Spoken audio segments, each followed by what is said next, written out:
Hey, Cascade Hoops Talk. Billy D, I got Lucas Gabriel here. Yes, sir. Head men's basketball coach, Bellevue Bruins. You know, Bellevue, historically a powerhouse in NAI basketball. Yes, sir. I don't know if you were being interviewed somewhere else, but you were talking about a commitment to bring that back. I think it might have been a local news. Yeah, potentially. Yeah. We haven't been bad. I think. No, you're not bad. I know. Yeah, like the eight years that I've been a part of the Bellevue program, I think we've won our conference championship or the conference postseason championship 9 times. Because sometimes we win both, and some years we don't win either, right? So, Right. but we've had good teams. We've been in the national tournament. It's been a while since we've been in the Sweet 16, right? So I think it's been since 2017, and that year I think we went all the way to the Final Four, and then of course, back then it was Division I and Division II. Yeah. And so one thing we're excited about, this is our first Sweet 16 since being with all the Division I teams. Yeah, that's exciting, isn't it? Yeah, it is. And it's a little bit. It does feel like it's a little bit of a bigger deal. Yeah. In that way, not to take anything away from any former Bellevue teams, of course, but yeah, it's exciting. I wanted to bring that up just only because some fans are kind of newer to the NAI, may not realize that Bellevue has a long history.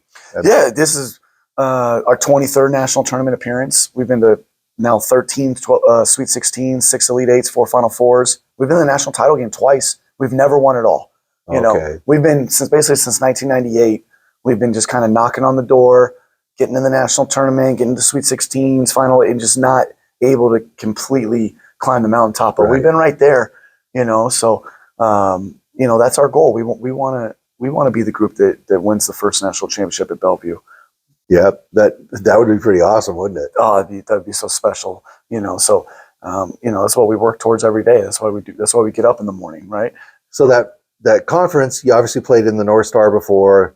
Obviously, now you're part of the Frontier. The Frontier is like this mega conference now. Right. It's an experiment in travel and short sleep, I think. For sure. You play Fridays and Saturdays, which previously only the Cascade did, and virtually. You live way out on the edge of the Frontier. Everything's a plane ride for you. Talk about that. We're an outlier in the league, in terms of I'm talking geography wise, right? Yeah. So if when you go to Dickinson State, it's a 10, 11 hour bus ride. When you go to even Valley and Mayville, it's a 7 hour, 7.5 hour. And that's your short trip. Those are our short trips, right? When we play the 6 Montana schools, I mean that's getting to the airport a couple hours early. You're flying to Denver. You're laying over. You're flying into Billings or Helena or wherever it might be in Montana. I think one of the trips we got into Montana, spent the night at Billings, and then we got up the next morning and drove 4 more hours to Great Falls to play Providence. Yeah. So the travel has been, it's grueling, but I think it makes you tough. I think the level of competition makes you tough. And so last week when we had to drive 11 hours to Indiana to play Huntington, we kind of all looked at each other and said, well, it's just another trip for us. I mean, this is no different than what we do every week. So, in that way. It's almost like your regular schedule because you play Friday. Yeah. If you win, then you're playing Saturday, and then you get a day off. That's as close to your regular schedule as you can get. That's what we do every single week in our league. We play Friday, Saturday, Sundays off. We pick it back up Monday. So it lines up just how we've been training ourselves the entire year. How the Sweet 16 playing out to national title lines up. Right. So, yes. Yeah, I think that's kind of interesting. It's fortunate for us if you can win one and get the ball rolling that way for you, right? So Lucas, all season long, I've said the Frontier is a gauntlet, the travel, the back-to-back. I said whoever comes out of the Frontier into the national tournament is going to have a leg up. I believed that. And then you're going to open up against another Frontier school.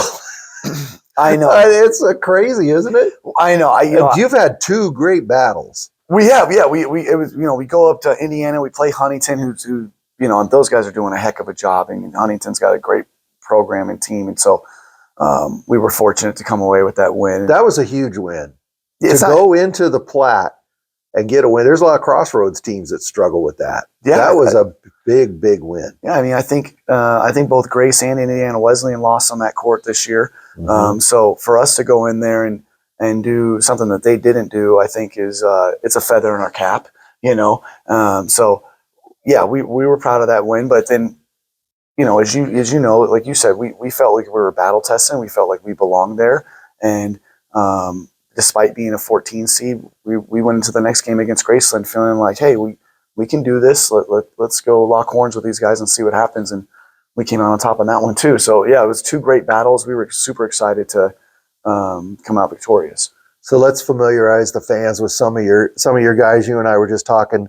Ahmad Bynum, 20 points, he's a senior, a real leader for you.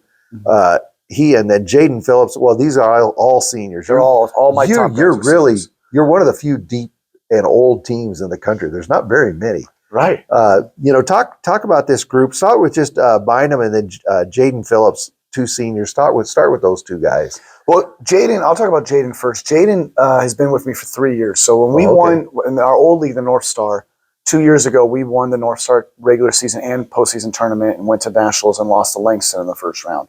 Jaden was a big part of that team as well.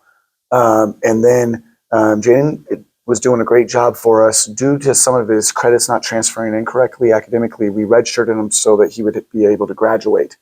So he did a great job his junior year and redshirt year, and then now he's back with us for his fifth year of college, senior year, on track to graduate this May. Oh, awesome. That's great to hear. He's doing a fabulous job. And so, all we've done with Jaden is win. And we won a conference championship, a postseason conference championship. Now we've won a region championship. So he's just been such a winner for us. And that's been exciting. And he's looking out for you too, because he dinged me on social media earlier today. Said give us an invite, and I said, "Jaden, you guaranteed got an invite." Good for him. I'll make sure I have Coach. Yeah. Okay. I didn't know. I thought that was kind of cool that he was kind of looking out for you. That's awesome. He wanted you to get that. Yeah. Talk a little bit about Ahmad. Well, Ahmad, I coached. The way we got Ahmad is transferred from UTEP. He averaged 10 points a game at UTEP Division I last season. So.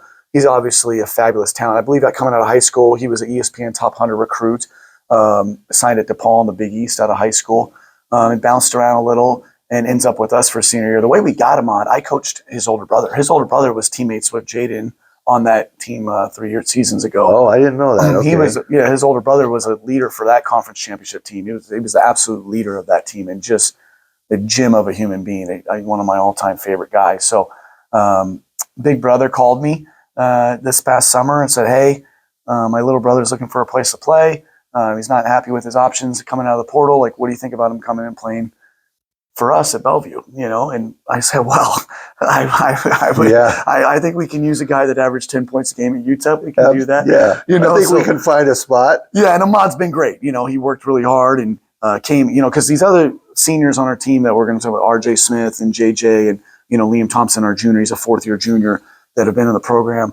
Ahmad did a really good job of coming in and just kind of meshing in with those guys and making himself a part of the team. So that's been great. And adding someone as talented as him, obviously, is, that never hurts. Talent never hurts anything as long as they come in with the right attitude. And he's come in with the right attitude. Yeah. It's been good. He's been very important to your team. You mentioned RJ and JJ, a big RJ Smith. He's a senior. He, some of my scribble notes, he's shooting 67% from the field. Yeah, it's pretty good. I was wondering if Presto Sports was broke. No, he was at 75 for a while, but had a couple down games. But I would like to talk about him for a second. RJ Smith, I might be more proud of him than any player I've ever coached ever. Okay. He last year, his junior year, for what he's capable of. You see what he's capable of now. I mean, he's one of the best big guys, in our league and I think in the country. But last year, his junior year, he really underachieved. He was overweight and wasn't in good enough shape. And when the season ended, I frankly told him, I said, I don't think you work hard enough, and I don't think that you are going to work hard enough to have the type of role that I know you want to have for your senior year. Mm-hmm. So if you want to come back and be a part of the team and keep doing what you're doing in terms of how hard you're working, then you come back. You will always have a place in our program. We love you. But if you want to be the man and have this big senior year and be an all league guy, you probably should transfer. I don't see that happening here. And I told him that. I was just brutally honest with him. Yeah. And I told him I felt like he was up to almost like 310, 315 pounds at the time. And he didn't transfer. He didn't pout. He didn't cry. And I was hard on him all spring. And what he did instead was he went and lost about 80 pounds. I think he's 235 now. He started getting extra lifts in. He started weighing his food. He got serious about his diet. He started getting extra sessions in on his own, working hard. He's down to 235, 240. He's nothing but muscle. He's in phenomenal shape.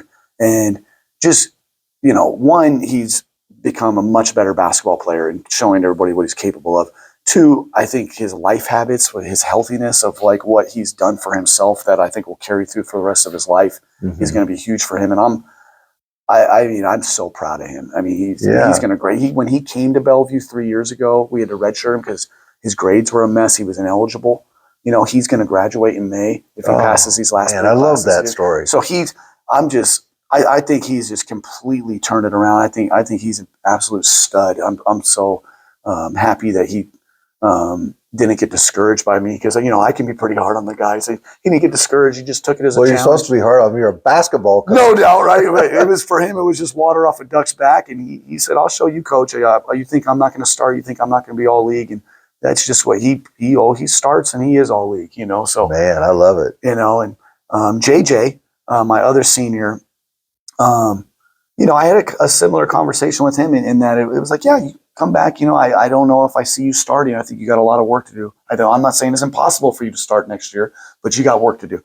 And same, I don't know if I've ever had a guy work harder than him. He's 1% of 1% in terms of work ethic. He's in the gym every morning. He's so professional. He shoots, he gets extra lifts, he stretches, he goes to class, he's back getting taped. You talk about a guy with a routine. And, I think he's shooting 50% from three this year. Yeah, 50%. He hit 130 of them or shot 130. Yeah. So I've made about 70 of them, somewhere north of that. 50% is what I marked down. 50% from three is obviously. You'll take that, coach. I'll take that. Pretty special. And then he turns around and gets named as the defensive player of the year in our league. Wow. And I think there's other guys in our league that are heck of defenders. So that's a great honor for him for the other coaches to vote for him for that. But, I know this. We do put him on the other team's best guard every game, and he does a pretty darn good job on him, along with making 50% of his threes. So he's got to be as good of a 3-and-D player as there is in the country. One thing I really noticed about your team is you really take care of the ball, low turnovers, about 10 a game. You out rebound, you take care of the ball. You can obviously defend. You shoot a better percentage than the other teams. What do you believe? If I was going to ask you, tell me what Bellevue's calling card. Like, say for instance, Langston. Everybody in the country says they're a defensive team, right? Right. Freed Hardeman, they're just going to pound you, and Northwestern is going to score the ball, right? Everybody's got a calling card. What is Bellevue? But we like to think of ourselves as a defensive team as well. Every year that I've been the head coach here, the last 8 years, I believe we've been top 25 in the country in scoring defense every single year I've been the head coach, regardless if we were a good offensive team or not. We've always defended at least pretty well. So we do think of ourselves as a defensive team, and we are always looking for those little margins that win games, right? We do talk about out rebounding our opponents daily. We valuing the ball, because that's what wins, right? You take care of the ball, you out rebound people. We want to be in the business of taking good shots, right? You have high shot selection percentage, or you take high percentage shots with shot selection. Yeah. I think you do that consistently. There's a good chance you're going to win the game, right? So.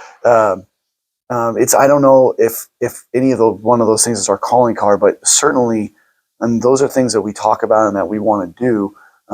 At times, I wish we did it a little better, right? That's you hit the nail on the head. Those are the key points of what we're working on day in, day out. Yeah. But at the end of the night, we know defense wins. We would like at some point for people to talk about us the way everyone talks about Langston in terms of, man, those guys. And Langston does. We've played Langston twice in my coaching career. They guard, right? Yeah. So I hope that people, after they play us, they walk away saying, man, that team's tough. They guard too. I hope that's something they say about us as well. I don't know what they say, but I hope they do. So, last question. We talked about you getting Bellevue back here. Talk about what that means for your program, for you personally, for your team, for the school. What does this mean to have the Bellevue Bruins in Kansas City this week? Wow. Well, it's what we work for every single day is to get into the national tournament and to compete for a national title. And like as you said, Bellevue is traditionally, when we were NAI Division II, we were one of the best NAI Division II programs in the country. Yep. And now that all the teams have merged together, I think has it been 5 years now, 6 years? This is our fourth time since the merger of getting into the national tournament, and we're proud of that. But we think that we can do more. We feel like we're a program that needs to be competing for region championships, getting into Sweet 16s, getting into Elite Eights, Final Fours, and ultimately our ultimate goal is to win the national title. That is our goal every day when we wake up and when we train. So, what it means to me is that we're getting closer. That we're getting closer, and we're coming, and the program's coming, and we're we don't want to look back. We just want to keep moving forward and just keep working towards our goal. And so that's what we're going to do. Yeah. Well, it's a big step, and you should be proud that you got to here. But obviously, this isn't the end point. But you've got the program back to this point, and I think that's a big step. You should be proud of yourself. We're proud of your program. I'm not proud of myself. I'm proud of our program, and I'm happy that our school's getting some recognition since we are here, and I think that's wonderful. But let's keep going. We don't want to pat ourselves on the back too much because then you stop working, right? So absolutely. Let's keep going. Well, Lucas, I really appreciate the chance to get to know you, and good luck to moving forward here this week. And thank you very much. Yes, sir. Thank you so much. That's Lucas Gabriel, head men's basketball coach, Bellevue Bruins.